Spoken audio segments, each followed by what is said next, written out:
নমস্কার, সবাইকে জানাচ্ছি ওয়েলকাম আজকের ভিডিওতে। আজকের ভিডিওর আলোচনার টপিক হচ্ছে আপনাদের বাড়িতে কি আপনার মায়ের হেলথ, অর্থাৎ আপনাদের মায়ের হেলথ কি প্রচণ্ড খারাপ হচ্ছে, বারবার প্রচুর ডক্টর দেখিয়েও কোনোভাবে মায়ের হেলথকে কন্ট্রোলে আনতে পারছেন না, এরকম কি হচ্ছে? যদি হয়ে থাকে তাহলে একটা জিনিস নোটিস করবেন, আপনার বাড়িতে কোনো কলের লাইন খারাপ হয়ে পড়েনি তো, বা এরকম নয় তো যে কলের যে পাইপের কানেকশান তা থেকে কন্টিনিউয়াস জল পড়ছে, বা আপনার বাড়িতে কোনো ভাঙা কল রয়েছে যেটা ঠিকঠাক রিপেয়ার করা নেই। যদি এরকম হয়ে থাকে তাহলে আজই ওটাকে ঠিক করুন, কারণ মুন রিপ্রেজেন্ট করে জল তত্ত্বকে। তো যদি বাড়িতে জলের কানেকশন ঠিক না থাকে, আমরা জানি মুনের অপর একটা বৈশিষ্ট্য আমরা আমাদের মাকেও বোঝাই।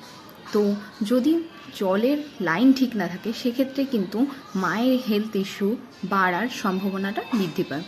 অবশ্যই মেডিকেল ট্রিটমেন্ট তো নিতেই হবে, কিন্তু আমরা কিন্তু এরকম ছোট ছোট কিছু রেমেডি করে আমরা আমাদের ডেইলি লাইফটাকে কিন্তু আরও আপগ্রেড করতে পারি। তো অবশ্যই জানাতে ভুলবেন না নেক্সট কোন টপিকে আপনারা ভিডিও দেখতে চান এবং এই ভিডিওগুলো আপনাদের কেমন লাগছে। ততক্ষণ পর্যন্ত সবাই সুস্থ থাকবেন, ভালো থাকবেন।